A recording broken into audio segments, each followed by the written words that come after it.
Presiden Jokowi melarang impor pakaian bekas. Presiden Joko Widodo telah mengeluarkan larangan bisnis baju bekas impor. Presiden Joko Widodo menanggapi usulan Kementerian Koperasi dan UKM untuk melarang impor pakaian bekas. Pemerintah menegaskan larangan impor baju bekas ilegal untuk melindungi industri tekstil dalam negeri. Itu mengganggu industri tekstil di dalam negeri, sangat mengganggu.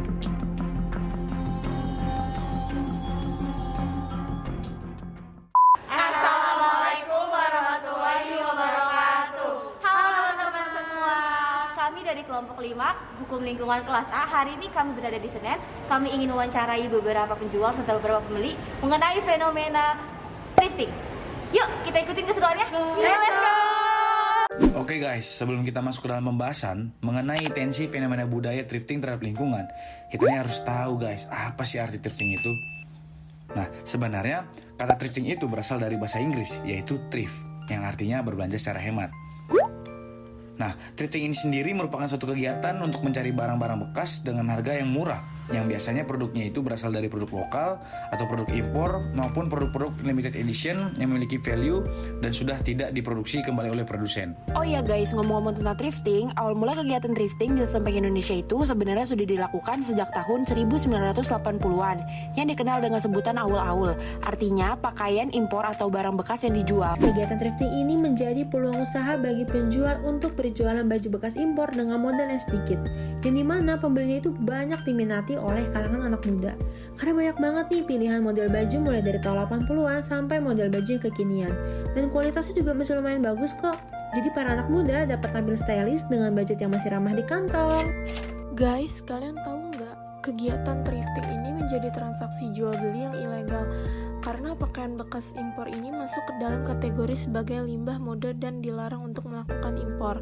Hal ini sudah diatur dalam pasal 2 Peraturan Menteri Perdagangan Nomor 51 tentang larangan impor pakaian bekas, bahwa pakaian bekas dilarang untuk diimpor ke dalam wilayah negara kesatuan Republik Indonesia. Yang lebih kagetnya, Indonesia menjadi negara penyumbang polusi ketiga terbesar di dunia, di mana hasil dari limbah tekstil ini akan menyebabkan adanya limbah cair tekstil yang mengakibatkan pencemaran dan kontaminasi pada air, sehingga dapat mengganggu dan mematikan kehidupan ekosistem di perairan, serta menghasilkan bau dari dekomposisi zat anaerobik dan anorganik dalam air. Guys, bukan hanya itu, ternyata limbah industri ini juga dapat menghasilkan limbah padat tekstil yang dihasilkan dari proses yang pembakaran limbah tekstil seperti sisa serat, benang, dan kain perca yang dapat mengakibatkan adanya pencemaran udara yang akan memperparah efek rumah kaca. Tapi dibalik adanya dampak negatif dari kegiatan thrifting, ternyata thrifting ini memiliki dampak positif juga bagi lingkungan. Perlu digarisbawahi, apabila sumber pakaian bekasnya yang diambil berasal dari dalam negeri, maka hal ini dapat membantu untuk mengurangi jumlah limbah kain di Indonesia. Dan tren thrifting tetap dapat menjadi solusi dalam mengurangi emisi karbon asal konsumen dapat membeli pakaian bekas sesuai dengan kebutuhan dan tidak membuangnya setelah sekali pakai. Menurut data laporan European Parliament, industri pakaian dan sepatu menyumbang 10% emisi karbon global. Sedangkan industri tekstil telah mencemari 20% air bersih di seluruh dunia. Nah, di sini guys bisa dilihat data limbah tekstil di Indonesia berdasarkan data pada Sistem Informasi Pengelolaan Sampah Nasional atau SIPSN Kementerian Lingkungan Hidup dan Kehutanan Indonesia. Pada tahun 2019 mencapai 1,89%, hingga di tahun 2022 tercatat lebih tinggi mencapai 3,9%. Dari data yang sudah diperoleh selama 4 tahun terakhir tersebut, Indonesia telah menghasilkan 2,3 juta ton limbah tekstil atau yang setara dengan 12% limbah rumah tangga, yang dimana dari keseluruhan limbah tekstil tersebut hanya 0,3 juta ton yang dapat didaur ulang. Sehingga dari data tersebut menunjukkan bahwa dampak dari limbah tekstil itu sangat mempengaruhi lingkungan. Contohnya dalam proses pencucian dan pemutihan pakaian bekas yang dapat mencemari air dengan bahan kimia yang berbahaya. Selain itu, limbah pakaian bekas juga menghasilkan fragmen kecil yang disebut mikroplastik yang membahayakan lingkungan seperti permukaan tanah, air maupun udara. Kebayang gak sih guys betapa besarnya pengaruh limbah industri ini terhadap pencemaran lingkungan? Oke guys, sekarang kita lagi mau melakukan wawancara nih dengan penjual baju thrifting yang ada di Pasar Senen. Dan disclaimer dulu nih guys, sebelumnya kita sudah meminta izin terlebih dahulu untuk mewawancarai penjual baju thrifting. Dan demi keamanan bersama, kita dan pihak penjual sudah setuju untuk suara dan wajah akan kita sensor ya. Yuk, ikutin kita terus ya guys. Pertama kita mau nanya nama sama umur. Kakak boleh deketan lagi nggak? Nanya nama sama umur, Kak. Ini nama saya umur 17 tahun. Nama aku umur 18 tahun. Oke, Kak. Kita kok sebagai apa? Karyawan baru. Karyawan. Karena tadi yang punya katanya. Ini ya. Terus juga nih, kira-kira kakak-kakaknya udah berapa lama jualan di sini atau kerja di sini? Buat di blok 1 sini sih udah buka kayak 2-3 bulan sih udah. Dari sebelum ini sih, dari sebelum ini rame udah buka. Berarti sekitar 2 bulan 3 bulan. Oh, berarti masih baru gitu ya? Ya. Oke. Terus kira-kira untuk harga kisaran pakaiannya itu berapa yang di sini yang dijual? Di sini dari harga 20.000 sampai 35.000. 20 sampai 35.000. Terus aku mau nanya lagi nih, kakak ini dapat pakaian ini dari mana? Dari bal-balan. Bal-balan itu dapat dari mana, Kak? Beli biasa ada yang jual bal-balan, kayak misalkan ada bos yang jual bal-balan, nanti kita beli sebal 2 bal, biasa 2 bal, nanti diecer. Terus Kak, berarti bos bal itu dapat dari mana? Bos bal itu biasanya ada yang dari Korea, Jepang, gitu-gitu. Terus berarti ini termasuk second hand atau memang langsung dari gudangnya, Kak? Dari gudang sih. Langsung dari gudang gitu ya. Terus menurut kakak-kakak sekalian, baju ini tuh layak untuk dijual atau enggak, Kak? Layak. Kondisinya. Layak, masih layak banget. Terus kalau misalnya beberapa pakaian yang nggak layak dibuang atau nggak masuk ke sortiran, itu bajunya akan diapain, Kak? Dibuang atau di gimana, Kak? diobral biasanya. Oh, diobral. Obral. Jual lebih murah. Kakak-kakak tahu nggak sekalian kalau misalnya baju itu bisa menjadi limbah tekstil? Tahu. Menurut kakak, cara kakak membuang baju itu gimana? Kalau misalnya baju tidak layak dipakai, terus diobral juga nggak bisa? Bisa dijadiin pouch, dijahit-jahit lagi. Oh, bisa di-recycle lagi? Iya. Bisa dijahit ulang. Jadi kayak tempat buat naro duit receh gitu-gitu. Terus ramai nggak sih, Kak? Sekitar sini kayaknya gedung baru ya? Iya. Alhamdulillah kalau misalkan tanggal merah rame. Tapi kalau sepi ya sepi. Kalau gitu segitu aja. Makasih banyak ya, Kak. Setelah kita mewawancarai penjual baju thrifting di Pasar Senen, kita bertemu dengan salah satu pembeli baju thrifting yang bersedia untuk kita wawancarai mengenai fenomena thrifting ini. Yuk guys, kita lihat videonya. Halo Kak, bisa minta waktunya bentar? Bisa, boleh. Aku ada beberapa pertanyaan nih Kak.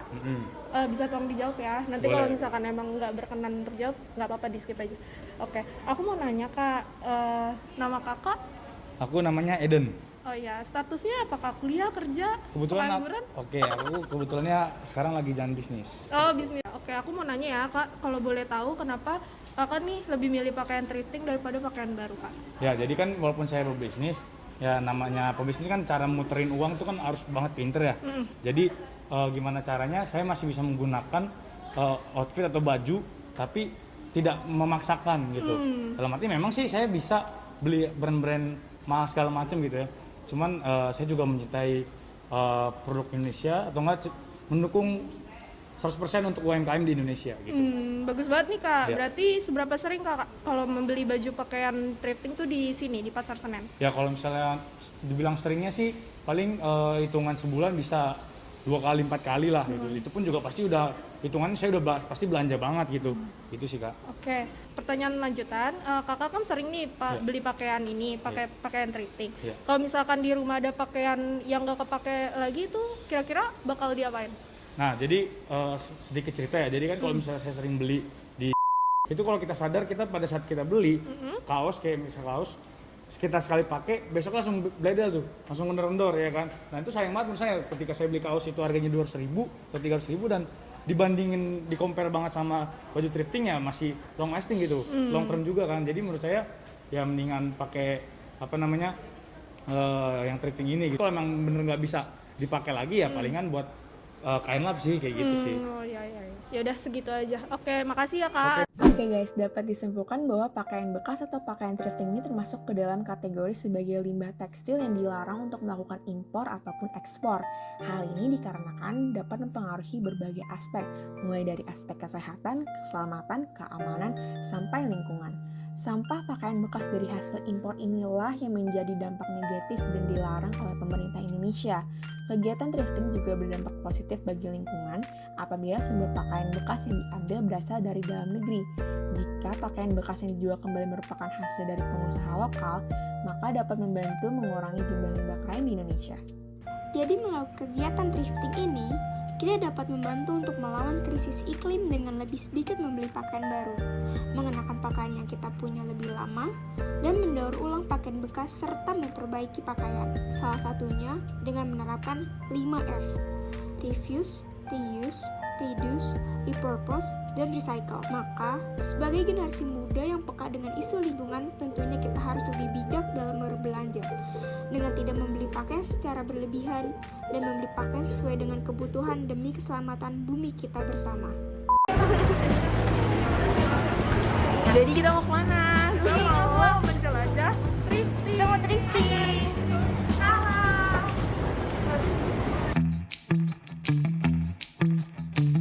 Jadi guys, setelah kita muter-muter di Pasar Senen, kita nggak sengaja nih ketemu baju yang lucu-lucu banget, murah-murah lagi. Dan kata abangnya, kalau kita beli banyak, dapet diskon. Lumayan banget kan? Yang awalnya kita bingung mau beli atau enggak, jadinya kita beli guys. Sekian dari kelompok kami, terima kasih dan jangan lupa untuk like, comment, dan subscribe. Jadi kita lagi nyari spot. Kita lagi nyari spot guys. Sini. Kita lagi bingung buat spotnya. Dari itu udah kerekam. Bisa di-cut kan sih? Ulang. Ulang. Kelas hukum lingkungan kelas A. Salah. Kakak.